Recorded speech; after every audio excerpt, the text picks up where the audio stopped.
morning to you all. God comes to us in so many ways. And I want to ask you first, how does God come to you? How do you experience God? In what ways do you experience God? Yes? This morning on my Course in Miracles call, I woke up this morning off the beam, just not feeling right. And I prayed and I just asked for help. And I didn't get it from the other shares, from the other people like I usually do. It came from me. When I started sharing, it was like I was ministering to myself. Wow. And that's absolutely, I knew that. Beautiful. That's how he, Beautiful. yeah, Thank it you. was awesome. Yes. Yes, Mary. Nature. Nature, the beauty of nature. Beautiful. Yes, Sandra. The ability to help others. Ooh. The ability to help others. Beautiful. Anyone else? How does God come to you? You say, like Barbara this morning when she was lighting a prayer candle for her children, she said, I was reading Jesus Calling. Does anybody experience when you're reading the Word or another inspired piece of literature? Yes, the Word. How about music? The symphony. Yes. When I'm having a pity party and I'm driving down the street and I see somebody in a lot worse, way, it's funny because it's almost like God telling me, look, you got it easy compared to some, and I kind of... Yes, and oh, Janine, yes. Well, the fact that I wake up every morning and I can get out of bed. Amen. Yep, we're walking, aren't we, Alan? We are. We're upright. Do you ever feel kind of low and somebody says a kind word? Yeah. God comes to us in a multiplicity of ways. It is a mystery and it is a beautiful thing. And God knows what we need and comes to us in so many ways, and it's all good, it's all beautiful. This morning, we're learning about God coming to us in the risen Lord. It's a very specific presence. It's a very specific knowing. And God shows us the incarnational, intimate, divine human presence when we're ready to see Him. And God keeps us from recognizing Him when we're not ready. Is anybody here really longing to see the risen Lord and hasn't yet seen Him? Okay. I can tell you that sometimes when I'm rounding and I have my list of patients to visit, I have my set plan for the morning, and I'll put my head up from my paper, and I will literally, I tell you, literally see Him lead me into a room. And it never fails. It doesn't happen every day. It may not even happen every week. But sometimes my plan and God's plan, when God knows I'm ready to really follow, He'll let me see that risen, divine, spiritual body move. This is important because this is what happened on the road to Emmaus. God knows when you're ready to see Him, and God keeps you from seeing Him when you're not quite ready. Before the crucifixion, the people in Jesus' time when He was on the earth, everybody saw Him. Everybody, whether they believed in Him or not.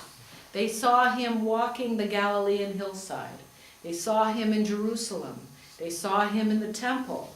Whether they thought He was the Messiah or He wasn't, they saw Him physically. After His crucifixion and His resurrection, did you ever think about the fact that only a very few saw Him? Mary, the disciples. It's true. He's risen. Can you see Mary? Can you see the disciples fall to their knees? He promised that he'd come back, and he did. But only a very few saw the divine spiritual body that was walking at that time. And I wonder what that means to us. Well, I have an idea. You ready? One of the ideas that, as Mom and Dad and I were discussing this scripture together this week, that came forward is that God actually protects us. And you might say to yourself, from what? God protects us from seeing spiritual matter as if it were physical matter, the divine risen Lord. He protects us from seeing that when we're not ready.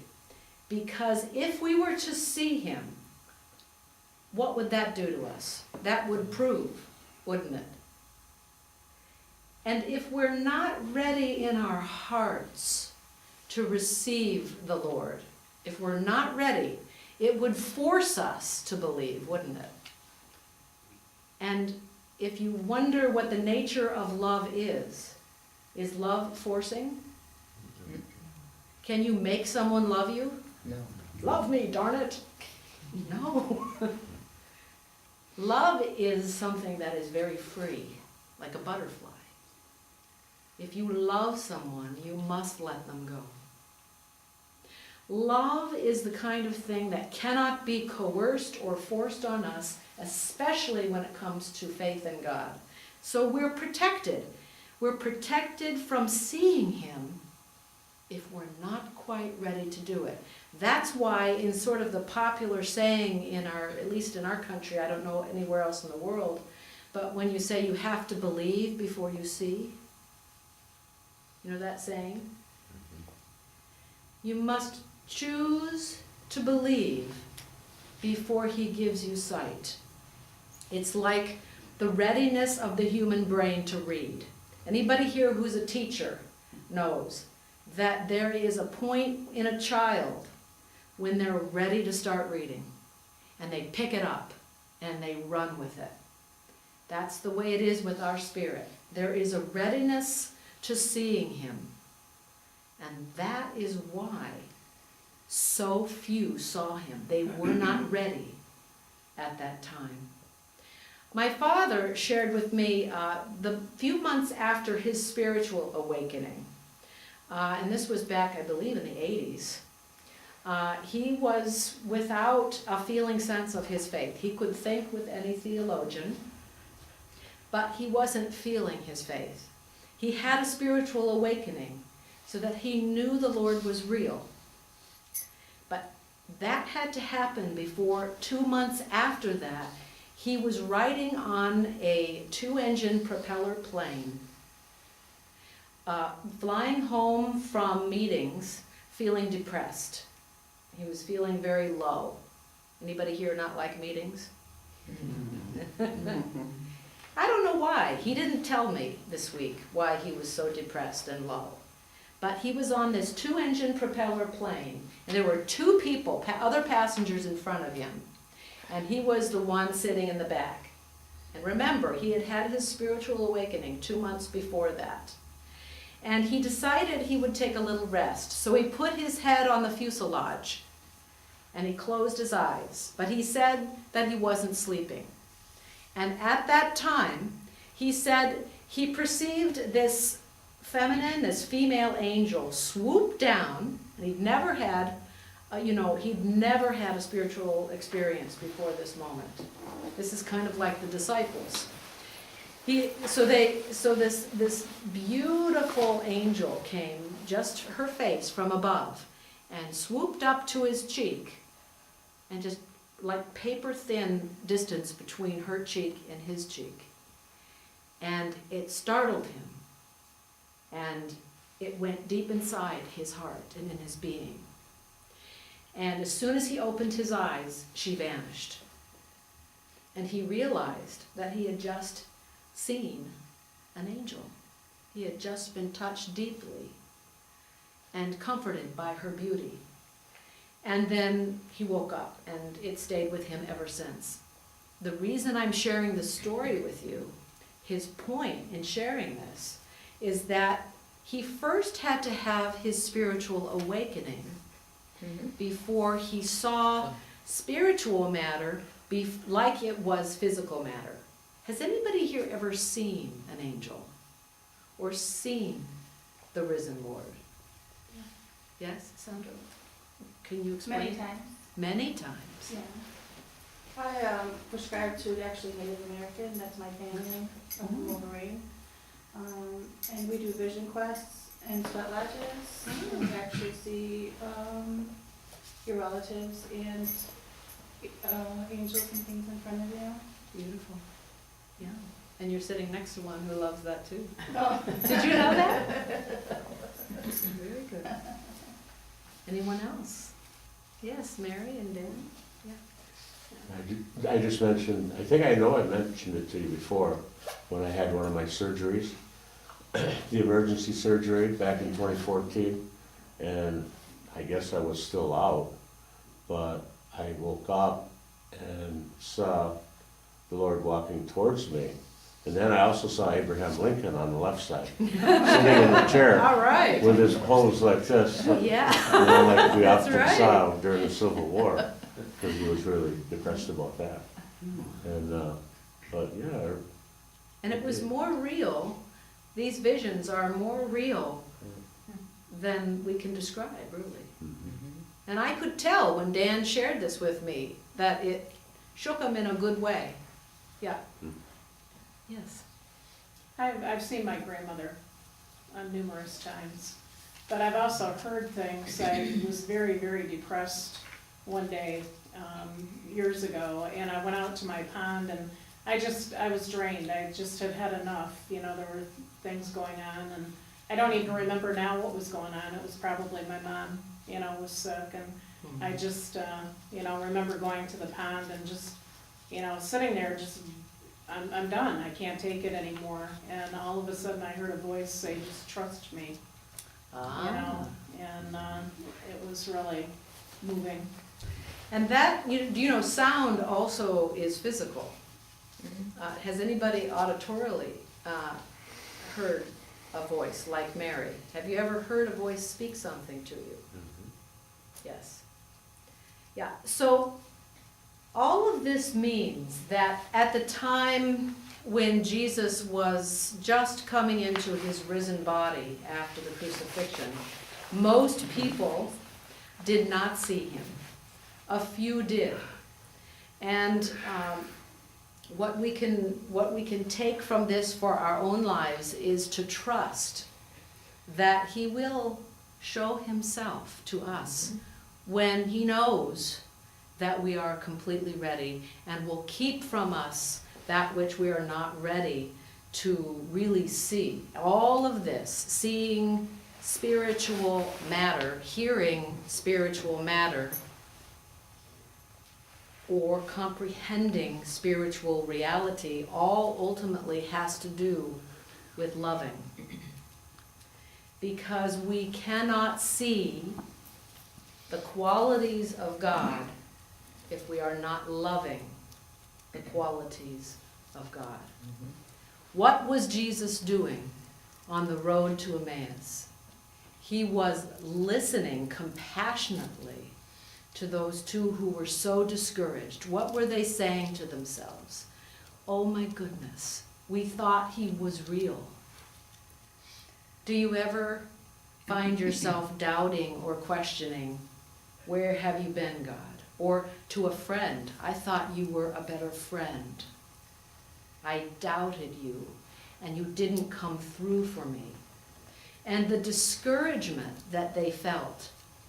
And so what was happening was that the Lord, who was risen at that time on that walk, was being present in a very loving way, and just being present to them, listening to their discouragement. He was also revealing to them the meaning of the scriptures, showing them that deeper sense, and what was happening in their chest. Their chest was burning. because they had a sense, and I don't know if you've ever had this sense in your life, where you were in the presence of divinity.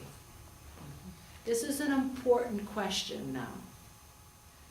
To pay attention in your life to when divinity is present in the human experience. In the scriptures, as he's revealing divinity to them in the scriptures, their heart, their chest was burning. Not in a consuming way, but they were feeling love and divinity present with them. It was a signal, viscerally, that divinity was with them. And they had this deep longing for more. I know you know that feeling, because I've heard your stories, and you've heard mine, and how sometimes we long for something more in our lives. Maybe there's an emptiness, maybe there's regret, maybe there's a lack of forgiveness, maybe we long to feel good again, maybe we haven't felt good in a long time. And there was this longing and this burning in their hearts for something that was happening, and he was showing himself, but he wasn't quite clear yet to them. And I invite you to put yourself into the scriptures in this very moment. Imagine that you're walking away from what you thought was going to change everything, and nothing happened. Because you got toned out. Yep. He's with you always. And that was what you said in the prayer That's time. right. He's with you always. Always. It's in your doubt. It's in your despair. It's in your lack Yep. of love. Of your selfishness. Yep. That you don't Self-concern. really realize he is with you. He is with you always. And it took all that time that they were walking, that he was still with them. He didn't walk away when they were talking like that. Right. He let them know that he was with them always. And He's that with you discouragement, that's right. And when we're down, depressed, despairing, discouraged, that's the block. We don't see that he's walking. That's where we get blinded. Because we do. It is ultimately looking in on ourselves and being self-concerned that blocks him. But he's there. And what's interesting when we read the scriptures, it's very important, is that it was when? It was in the breaking of the bread. And they said to themselves, this is familiar. Why is this familiar, that I am sitting here with this man and we're breaking bread? It's because they broke bread with him the night that he was taken away, the night that he was taken to be crucified. So what is familiar to them? Are you ready for this? This is the most important point of our reflection today. What was familiar to them on the road was the love that was willing to be broken for them. That's what changes everything. The love that was willing to be broken for them. So my question to you is, have you known that kind of love in your life? The kind of love that would do anything for anyone. And if you know that love, you won't forget it. You'll never forget it. If you haven't known that love, you have something wonderful to look forward to. And it's coming when you're ready. And when you know the kind of love, and this is who we call the risen Lord. This is why it's so important today to think about our risen Lord. Because it's specifically an intimate, divine, human presence that would give anything for you. And it changes everything. It means that when you're broken, physically, emotionally, or spiritually, you ready? when you're broken, inside of the broken places is holiness and wholeness. So there is a deep optimism, a deep hopefulness that lives in you beyond the broken places. When you feel utterly and completely alone, when you know the kind of love that would do anything for you, it means that though you're lonely, you're never alone. This kind of love is a paradox to all the places of lack that you might live in. Everything that you might complain about or you might feel sorrowful about, everything as a human being that you go through, inside of every place of emptiness and lack lives wholeness in your human form. There is someone who is both human and divine. And that is your deepest hope. It is the joy. It is the strength when you are sick. It is the place that connects you to everyone and makes you feel a part of the human family. You no longer are separate, but you are mystically one with all things. And that is the lightning bolt. That is the risen divine human presence that is for you, with you, in you, all times. And if you have not known that kind of love, it will come.